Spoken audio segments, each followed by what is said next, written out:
Bonjour, donc on va aborder aujourd'hui une partie de la fonction convertir pour les deuxièmes STM, c'est-à-dire sciences et technologies mécaniques. Cette partie, c'est le traitement thermique des aciers et les courbes TRC et TTT. Donc ce chapitre, donc, il permet, si vous voulez traiter une pièce, signifie améliorer les caractéristiques d'une mécanique d'une pièce, c'est-à-dire la dureté et la résistance à la rupture d'une pièce initiale qui a une résistance initiale faible, comme un C40 par exemple.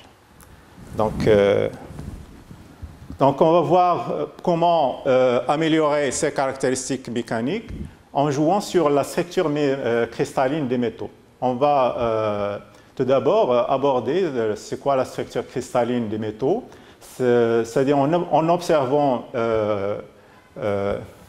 au microscope une surface métallique. Il montre que le métal est constitué d'un assemblage de grains dont les surfaces communes constituent ce qu'on appelle les joints. On va voir ça sur la micrographie d'un acier. Et sur ce schéma, donc, la modélisation d'un grain et le joint de grain qui est situé par les frontières entre chaque grain. Donc, c'est quoi la structure cristalline? C'est la façon dont les atomes sont empilés les unes sur les autres. Les métaux sont, comme vous savez, les métaux sont formés de monocristaux au grain. On appelle soit un monocristal ou un grain, disposés côte à côte dans la forme plus ou moins régulière et polygonale, comme cette forme-là. Cette structure cristalline est à l'origine de leur propriété mécanique. Il influe sur les caractéristiques mécaniques et physiques. Donc, pour traiter une pièce, on va jouer sur la structure cristalline de cet acier. On va voir sur ce diaporama la structure cristalline, une microstructure de la ferrite, qu'on va parler tout de suite de c'est quoi la ferrite. Il est formé, comme on a dit, d'un assemblage de grains et ce qu'on appelle les monocristaux, ou ici sur ce schéma, c'est un empilage à l'intérieur de chaque grain. Il y a un empilage de mailles qu'on appelle ici une maille élémentaire de l'acier. Donc on va voir qu'ils sont, pour modéliser ça, pour décrire les structures cristallines, et les commandes de représenter les atomes comme des sphères en contact. Le principe, donc il faut savoir que lorsque le métal est liquide, à l'état de fusion, les atomes occupent des positions quelconques et ils sont très mobiles et en état d'agitation thermique. Donc, au moment de la solidification, les atomes se rassemblent, ce qu'on appelle les germes, pour former la structure correspondante à leur nature.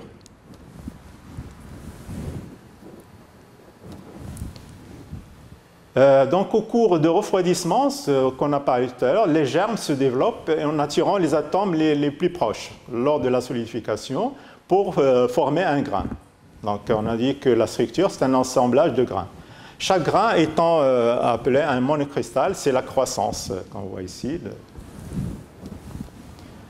À la fin de la solidification, le métal est formé d'un ensemble de grains.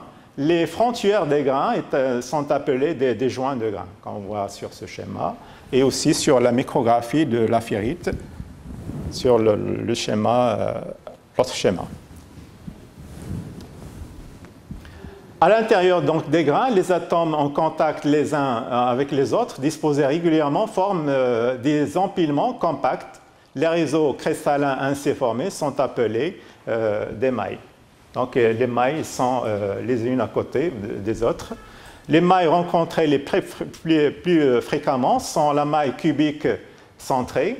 Et cubique, il y a trois, le cubique centré, cubique à face centrée et hexagonal Donc on va les voir ici sur ce diaporama. Donc il y a les métaux qui cristallisent sous maille cubique centrée. Donc il y a, si on prend un cube, donc les atomes sur chaque sommet et un atome à l'intérieur. Les métaux qui cristallisent sous cette forme, il y a le manganèse, comme vous connaissez, donc ça c'est la symbolisation chimique des métaux, manganèse, chrome, tungstène, le fer alpha. Donc ces métaux, ils ont une propriété qui est haute résistance et peu ductile. Les métaux qui cristallisent sous maille cubique centrée, c'est-à-dire à face centrée, pardon, donc c'est-à-dire il y a les atomes sur les sommets et sur les faces. Les atomes qui cristallisent sous cette forme, il y a l'aluminium, le cuivre, le fer gamma, comme on va voir tout à l'heure. Donc ils ont une résistance ils résistent au cisaillement et ils sont très ductiles. Et il y a la dernière structure cristalline, c'est un maille hexagonale. Donc, c'est le magnésium, le zinc, qui sont un peu fragiles et ductiles. Donc, l'acier, comme vous savez, donc, il est composé de ce qu'on appelle du fer et du carbone. Donc le fer, il possède la particularité de fer, qu'il possède deux structures cristallines, donc différentes. Au-dessous de la température d'austinisation, on va parler après de cette température, le fer possède une structure cristalline cubique centrée, qu'on appelle fer alpha. Et à partir de la température 906 à 1400, le fer change de structure et possède une structure cubique à face centrée qu'on appelle fer gamma. D'accord, on va voir ça sur ce schéma. Donc, que le fer, il change de structure, il passe de la température ambiante jusqu'à la température d'austinisation, qu'on va voir la température d'austinisation sur le diagramme fer-carbone, et il dépend du pourcentage de carbone. Donc, il passe au fer gamma qui a une structure cristalline cubique à face centrée. Donc, le carbone, il faut savoir aussi que le carbone, ils font à 3500 degrés et cristallise sous trois formes possibles, le graphite, le diamant et le noir de fumée. Pour les alliages fer-carbone alliés avec le fer, les atomes de carbone, les atomes de carbone remplissent plus ou moins les interstices, c'est-à-dire les interstices, c'est le vide qui est entre les atomes de fer. Donc ici, si on peut voir la modélisation des atomes de fer comme des sphères, donc pour tous les alliages, ils ont deux façons de s'allier. Donc soit en substitution, c'est-à-dire l'atome de l'alliage en petite quantité enlève un atome c'est-à-dire du métal de base, soit par insertion, c'est-à-dire elle remplit l'espace ou le vide entre les atomes. Pour l'alliage fer-carbone, il a cette structure. Donc il reste sous certaines conditions d'équilibre, le carbone peut s'amalgamer ou s'assembler sans dissolution au fer pour former ce qu'on appelle la cémentite, c'est-à-dire Fe3C, c'est 3 atomes de fer et un atome de carbone, ce qu'on appelle la cémentite. Donc la structure d'un alliage, comme j'ai dit, dépend en grande quantité de la composition de l'alliage et de la température de l'alliage. Les structures d'un alliage sont étudiées, on va voir tout à l'heure, à l'aide du diagramme fer-carbone qui donne des indications sur sa structure en fonction de sa composition et de sa température. Il est donc important de comprendre que les positions relatives des atomes de fer et de carbone changent avec la température. Et que ce sont ces migrations qui sont à l'origine des changements de structure des aciers décrits par le diagramme fer-carbone. Donc, le diagramme fer-carbone est composé, comme vous voyez, donc, uniquement de l'acier, fer-carbone, donc des lignes AC1 et AC3. Donc, c'est-à-dire, et aussi une ligne qu'on appelle, on distingue ici le pourcentage de carbone maximal que vous connaissez, c'est 1,7%. Et aussi, donc, il est divisé en deux types d'aciers, les aciers hypoétectoïdes et les aciers hyperétectoïdes qui ont un pourcentage de carbone supérieur à 0,80. Et les aciers qui sont les plus industriels, ils sont situés dans cette zone. Donc, de la température ambiante jusqu'à la ligne AC1, qui est environ 720-21. Donc, l'acier, si on chauffe par exemple l'acier, il est composé de ce qu'on appelle la ferrite et la perlite. Et lorsqu'on dépasse ici la ligne AC1, donc ici si vous voulez, c'est quoi la ferrite? On va parler de, si vous voulez, c'est le fer alpha qui a une structure associée avec le carbone, qui a une structure cristalline cubique centrée. Et lorsqu'on dépasse la ligne AC1, le fer, comme on a dit tout à l'heure, il change de structure, il passe à une structure cristalline à face centrée, qui est fer gamma associé avec le carbone, qu'on appelle de l'austenite.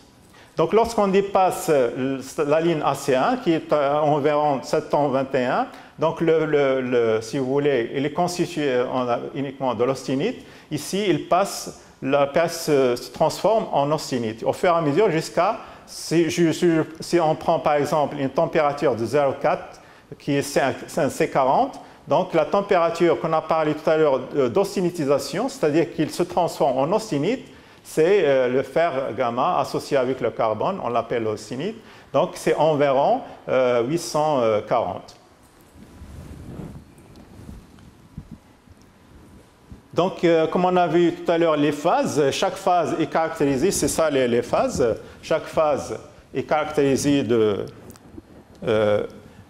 par une structure bien définie qui dépend de la position que prennent les atomes de carbone par rapport aux atomes de fer, qui sont beaucoup nombreux.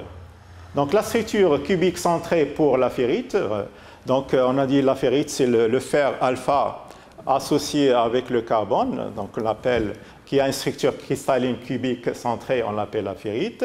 Et la structure cubique face centrée pour l'austenite, les atomes de carbone s'insèrent tous entre les atomes de fer pour former une structure très compacte. Et il y a un autre, on a parlé d'une structure plus complexe qu'on appelle de la cémentite, c'est le Fe3C, 3 atomes de fer plus un atome de carbone. On va voir sur ce schéma explicatif. Donc ici le fer alpha, donc le fer de la température ambiante jusqu'à la température d'austenisation, associé avec le carbone, l'atome de carbone. Donc on l'appelle donc de la ferrite.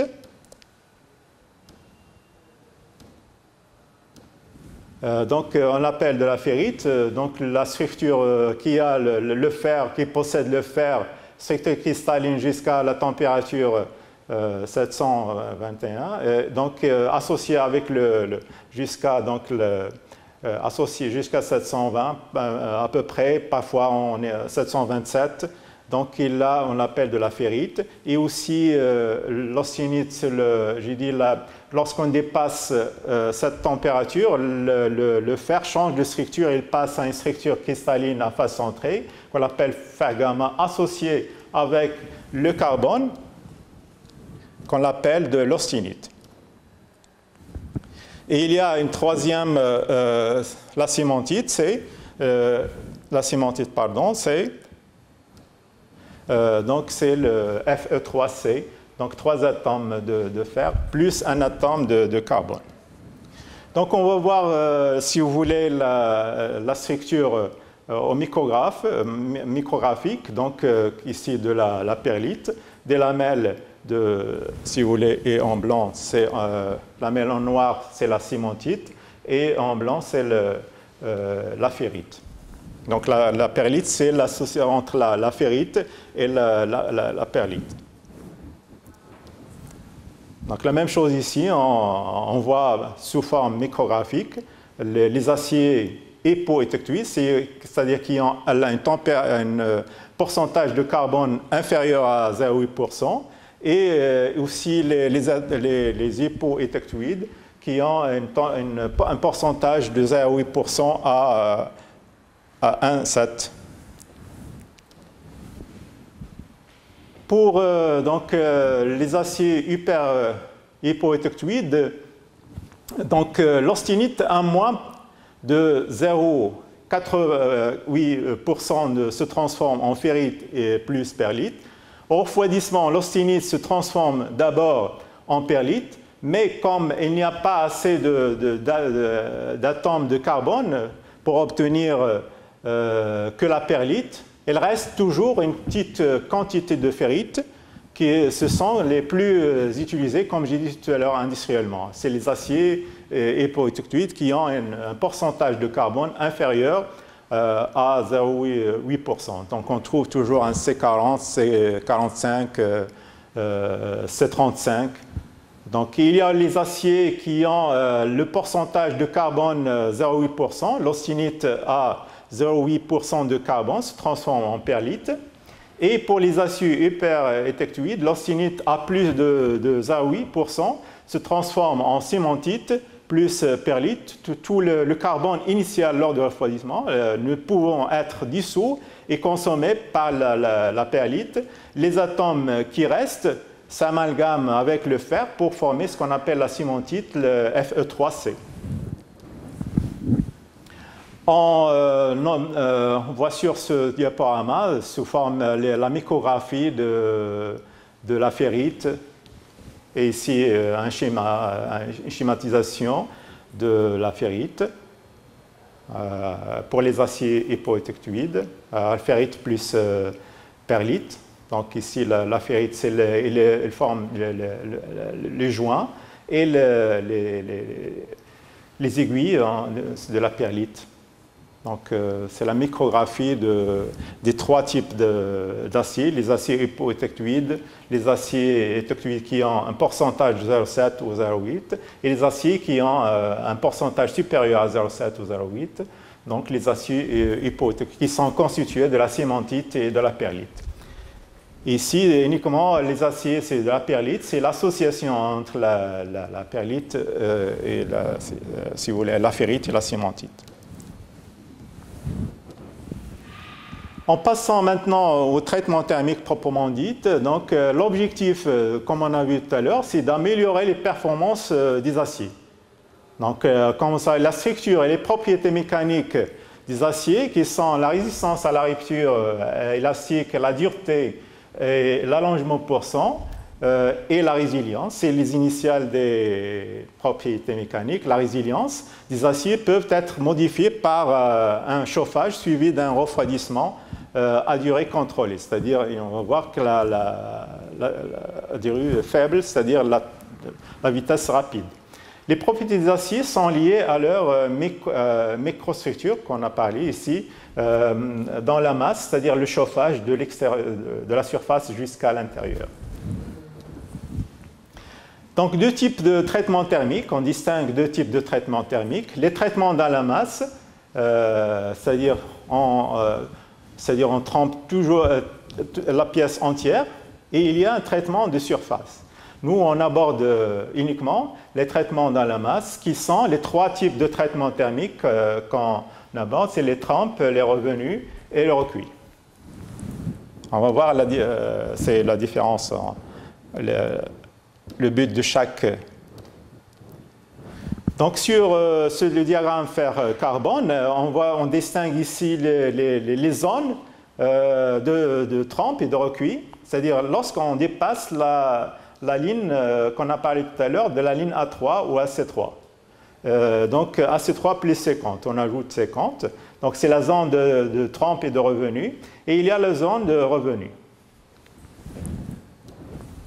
Donc traiter une pièce sous forme de l'analyse fonctionnelle ou la SAT. Donc traiter une pièce, c'est-à-dire la chauffer à une température d'oxydation et un temps de maintien dans un four. D'accord? Puis la refroidir dans un bac de refroidissement à une vitesse de refroidissement qu'on va c'est ça, une pièce traitée, donc c'est chauffer et refroidir, mais à vitesse, c'est-à-dire à vitesse rapide.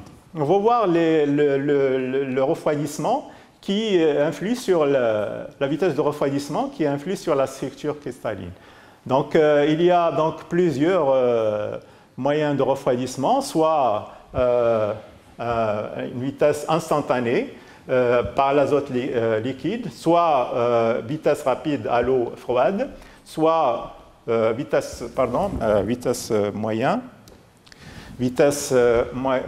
à l'huile minérale, soit lent, c'est-à-dire l'air calme. Donc on retrouve les caractéristiques initiales. Le but de la trempe, donc, c'est, comme on a dit, c'est d'améliorer les caractéristiques d'un acier, amener l'acier à une dureté maximum et tenace.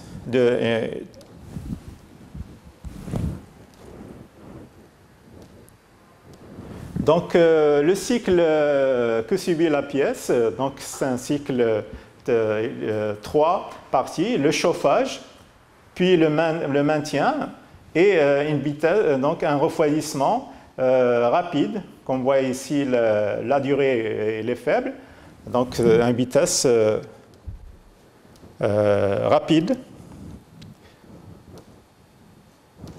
On passe au cycle qui est important. Donc le cycle, donc ici pour un acier, un C40, j'ai dit donc la micrographie, donc elle est constituée la phase perlite plus la ferrite. Donc lorsqu'on chauffe cet acier à une température d'oxydation qui est AC3 plus 50 et on maintient la pièce, donc ici à une température, c'est-à-dire que l'acier constitue de l'austinite, c'est-à-dire fer gamma plus le carbone, et on refroidit rapidement, on ne retrouve pas les mêmes constituants de départ. C'est-à-dire les atomes restent sursaturés sur la maille. On distingue ici des aiguilles noires sur un fond clair qui caractérise la martensite, qui est le constituant de la trempe, qui est très dur, qui donne la dureté à la pièce. La martensite, donc, qui est très dure, une dureté HB, c'est-à-dire la dureté Brinell, environ 750, et très fragile, c'est le constituant de base des aciers trempés. Dans le cas où la vitesse n'est pas suffisante, suffisamment rapide, moyenne, donc il y a formation d'une autre constitution qu'on appelle tendre labinite. Donc on va voir que, si vous voulez, quelques micrographies en fonction de la vitesse de refroidissement. Ici, donc le recuit. Donc pour vitesse moyen, refroidissement moyen lent, donc on n'a que la perlite. Refroidissement étagé, on trouve la dureté entre 40 à 60 de la binite, et aussi une vitesse moyenne rapide, perlite fine pour la binite, la dureté environ HRC, c'est-à-dire Rockwell, 40, et pour un refroidissement rapide, 500 degrés par seconde, on a la martensite plus la binite. Et pour un refroidissement très rapide, supérieur à 500 degrés par seconde, on n'a que la martensite qui est environ HRC 60, c'est-à-dire que la pièce elle est très dure, HRC 60. Les propriétés de la trempe, donc on a dit qu'il permet d'améliorer ou d'augmenter la résistance à la rupture élastique et la dureté, mais l'inconvénient qu'elle diminue la résilience et l'allongement. Et aussi, il amène aussi l'apparition des tensions internes génératrices des déformations et des criques, c'est-à-dire des fissures sur la pièce. Donc toujours la trempe est suivie d'un autre, obligatoirement suivie d'un autre traitement qu'on appelle le revenu pour remédier aux inconvénients de la trempe. Donc le revenu est effectué systématiquement après la trempe, ce cycle thermique que subit la pièce constituant un chauffage entre 200 à 600 degrés, puis d'un maintien à température suivie d'un refroidissement lent. Donc le chauffage a 200 quelques propriétés pour les températures de chauffage, à 200 pour éliminer les tensions internes, dû au refroidissement brutal de la périphérie de la pièce sur le corps dilaté et la contraction brutale de la périphérie lors de la trempe, engendre des tensions entre le cœur et la périphérie, ce qui donne ce défaut. Et le chauffage entre 200 et 600 pour rechercher une valeur de caractéristiques mécaniques précises. On va voir tout à l'heure après le maintien et un refroidissement lent. On va voir sur le cycle de revenu. Donc après toujours la trempe, j'ai dit à une température à C3 de plus 50, donc c'est plus 50, à C3 plus 50 degrés, refroidissement rapide, suivi d'un autre, c'est-à-dire traitement, qui est le revenu à une température inférieure à C1, environ 600, et un maintien, puis un refroidissement lent. Ici, on voit ici la distinction entre le temps de trempe et le temps de revenu très grand, c'est-à-dire un refroidissement lent. Ça, pour chercher, par exemple, la température de revenu, donc on va voir une application d'une bride. On cherche donc un acier en C40. On cherche une résistance élastique en 700 et 800 mégapascales. Donc, on va voir sur ici. Donc, j'ai dit, on cherche ici la résistance entre 800, 600 et 800. Donc, c'est ici cette résistance, RE. C'est ça, RE. Puis, on projette sur l'axe des abscisses, on trouve la température de revenu, c'est 600. Donc ça, il faut, 550, entre 400, 500, 600, donc 500, 550. Donc on trouve la température du revenu, c'est 550. C'est ça, donc on chauffe à température, puis suivi d'un maintien à durée 1 heure à 550. Donc les propriétés du revenu, c'est augmentation de la résilience et on cherche, si vous voulez, un compromis entre les deux. Donc la trempe, comme on a vu, elle permet d'augmenter la résistance à la rupture, la résistance limite élastique et la dureté, et puis elle diminue la résilience et l'allongement. Et le revenu, il permet de diminuer légèrement la résistance à la rupture élastique et la dureté. On passe au troisième type de traitement, c'est le recuit. Le recuit, donc, c'est-à-dire lorsqu'il est appliqué, lorsqu'on veut annuler les effets de la trempe. Comme vous savez, une pièce trempée, on ne peut pas lésioner. Donc, pour éliminer les effets de la trempe, qui est la martensite très dure, et revenir à l'état initial, c'est-à-dire la ferrite plus perlite, on applique le recuit, ou il est appliqué aussi aux pièces moulées, qui ont si vous voulez, les grains deviennent gros, pour les pièces soudées et aussi pour les pièces forgées. Donc on va voir le cycle de l'intérêt d'effectuer un recuit et de mettre l'acier dans une certaine structure pour permettre l'usinage ou la mise en forme par des formations plastiques ou de générer la structure. Pour la génération de la structure, Exemple de structure observée au microscope. Donc, le recuit, le cycle thermique que subit la pièce consistant en un chauffage en 700 et 1000, toujours aussi le recuit à une température supérieure, qu'on l'a vu tout à l'heure dans le diagramme fer-carbone, la zone de trempe et de recuit en 700, en fonction de cette température, il dépend du pourcentage de carbone, puis un maintien à température suivi d'un refroidissement lent. C'est ça la différence entre recuit et trempe, c'est le refroidissement lent. C'est-à-dire pour retrouver les constituants de départ. Donc ici, l'état recuit, on distingue des grains sombres, constitués de perlite et de grains caractérisant la ferrite. Comme j'ai dit, on retrouve les constituants qui a l'acier au départ, c'est la ferrite plus perlite pour les aciers hypo et tectoïdes. On distingue différents types, comme j'ai dit tout à l'heure, les différents types de recuit. Le recuit d'homogénéisation, il détruit l'hétérogénéité de la chimique des aciers et il est appliqué pour les aciers bruts ou de coulée, c'est-à-dire pour les pièces moulées. Aussi, le deuxième type de recuit de régénération, il affine et uniformise le grain de métal. Le troisième, le recuit de détente, il fait disparaître les contraintes internes après le moulage ou le soudage.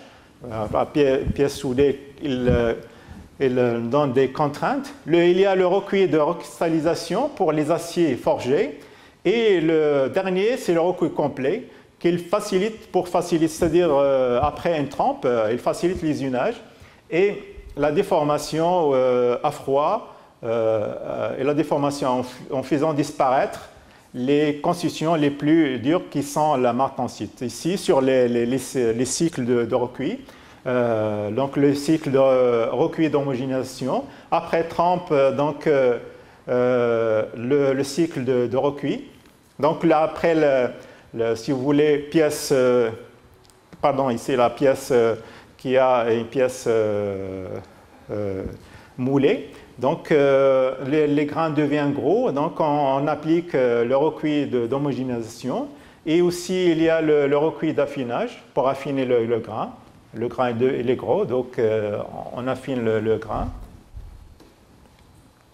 Il y a aussi le recuit d'adoucissement. Tous les températures, c'est AC3, supérieur à AC3 plus 50.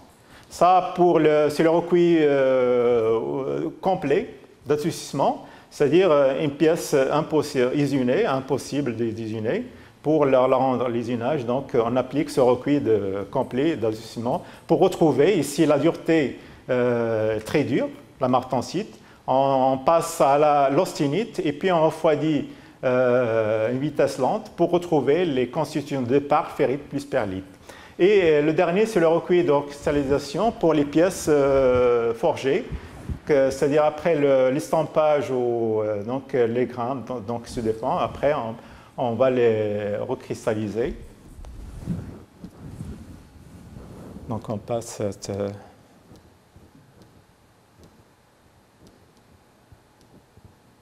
Ça, c'est uniquement le recuit.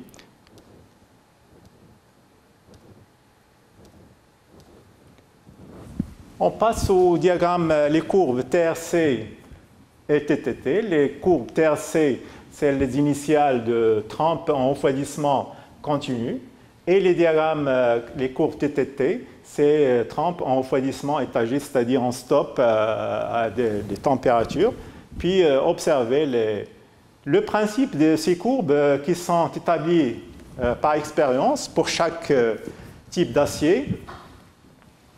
Elles permettent, si l'on connaît la loi de refroidissement de la pièce, de prévoir la structure finale de l'acier après traitement thermique de trempe, c'est-à-dire de quoi est constituée la martensite ou la martensite bénite ou la perlite, etc.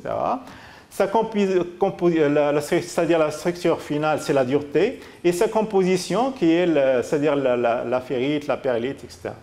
On va faire une petite application pour un acier 30 Ni CR11, On a rappelé un acier faiblement allié à 0,30% de carbone et 11 sur 4 nickel, 11 sur 4 pôles nickel et quelques traces de chrome. Donc on va faire, si vous voulez, le A800, optimiser la pièce à 850 et le maintien à 30 minutes. Donc ces diagrammes sont, j'ai dit, les diagrammes connaissant les lois de refroidissement, c'est-à-dire sur le cycle, j'ai dit le cycle de trempe, chauffage, maintien et refroidissement. C'est ça les cycles, sont tracés sur un transparent et puis on superpose ce transparent sur le diagramme TRC qui a cette allure pour cette nuance de matériaux qu'on a vu tout à l'heure, 30 NI, 30 NI CR11. Donc c'est ça le diagramme TRC. On superpose ces courbes de refroidissement. On distingue qu'elle est composée de 5 domaines. Il y a le domaine 1, ce qui est constitué de l'austenite, c'est-à-dire lorsqu'on chauffe à une température d'austenitisation, on a l'austenite. Après, lorsqu'on refroidit, en fonction de la caractéristique, c'est-à-dire la dureté désirée, donc on va voir qu'il est constitué sa composition finale et le temps de refroidissement. Donc sur l'axe des ordonnées, il y a la température et sur l'axe des abscisses, à l'échelle logarithmique, il y a le temps en secondes.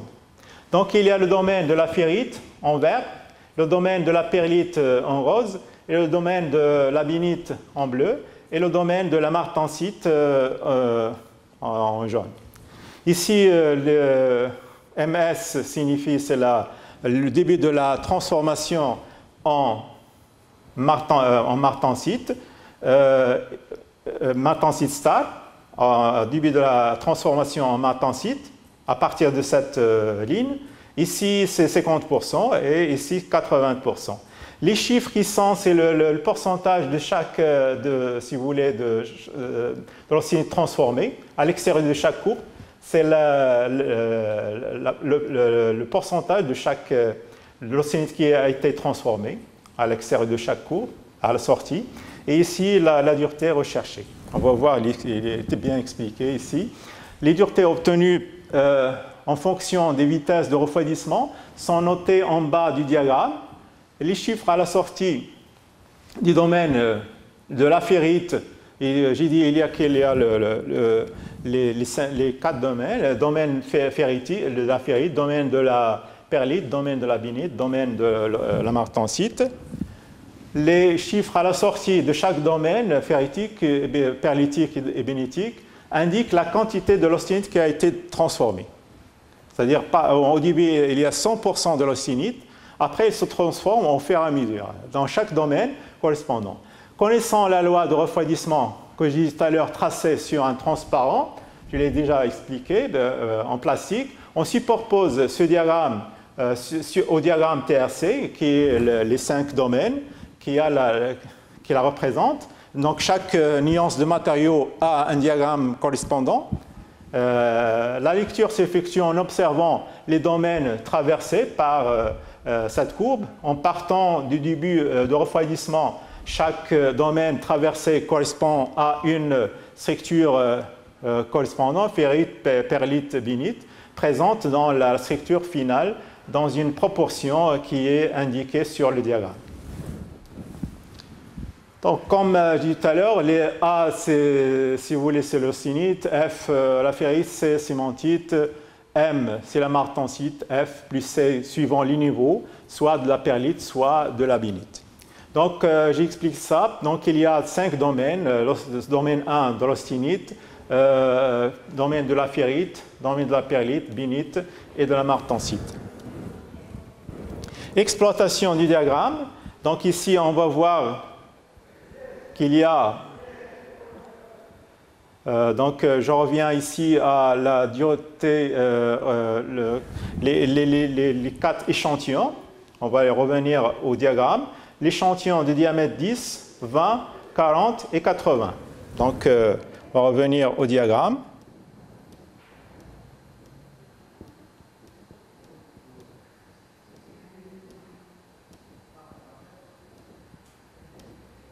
Revenons au diagramme TRC.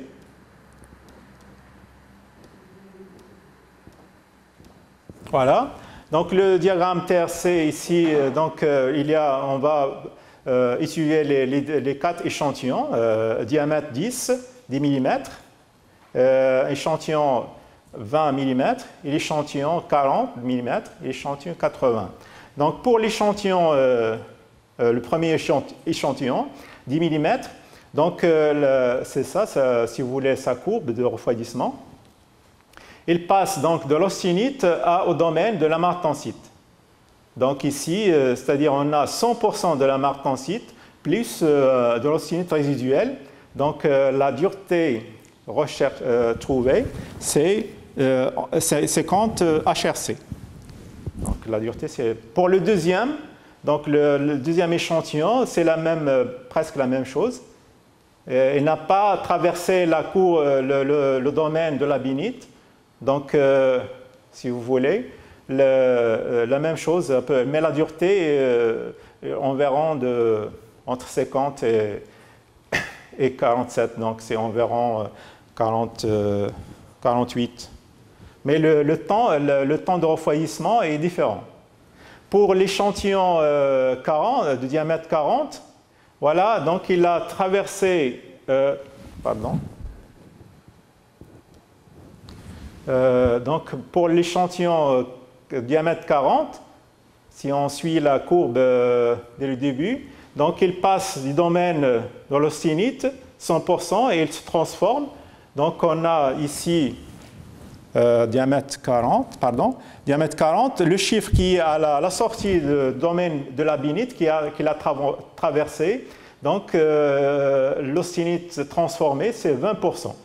Donc ici, 20% de la binite. Et le reste, c'est donc de 100%, donc 80%, parce qu'il entre dans le domaine de la martensite, donc 80% de martensite. Et la dureté, c'est environ entre 40 et 47, 42, comme ça. Et le dernier échantillon, diamètre 80, donc il traverse aussi le domaine de la binite. Le chiffre qui est à côté, à la sortie du domaine de la binite, c'est 60.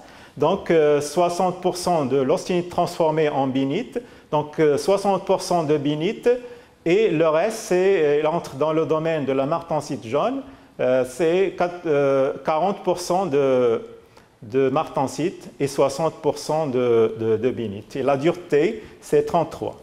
Mais la vitesse de refroidissement, elle est un peu grande que l'autre. Donc on passe le tableau qu'on a vu tout à l'heure, c'est le résultat de ce que je viens de... Voilà. Donc pour l'échantillon diamètre 10, la dureté recherchée finale, c'est 50 HRC et 100% de martensite. Pour l'échantillon, deuxième échantillon du diamètre 20, donc la même dureté presque, mais la même chose, 100% de martensite, mais la vitesse est différente de refroidissement. Pour le troisième échantillon de 40, environ 45 HRC, dureté Rockwell, 20% de binite et 80% de martensite. C'est-à-dire, pour le quatrième échantillon, pardon, je touche la dureté, c'est 37 HRC, et donc les constitutions, même composition finale, c'est 60% de binite. Il a traversé le domaine de la binite, donc on a vu le chiffre à la sortie, c'est 60. Et il reste donc, on fait le complément de 100, moins 100, ça fait 40% de martensite qui reste. On termine par les diagrammes ou les courbes TTT, donc le temps, température, transformation. Le but Et le principe de ces courbes sont, ils permettent d'étudier l'évolution aussi de l'austenite à une température de maintien isotherme inférieure à C3, c'est-à-dire on stop. Et puis, plusieurs échantillons d'un même acier sont chauffés à la température d'austinisation, puis refroidis rapidement vers des températures de maintien isotherme différentes. On prend par exemple 3 températures. On va analyser le diagramme. C'est ça, le diagramme TTT, qui a cette allure. J'ai dit, on refroidit la pièce à une température isotherme θ1 et θ2. Et on va voir, si vous voulez, les transformations de cet acier.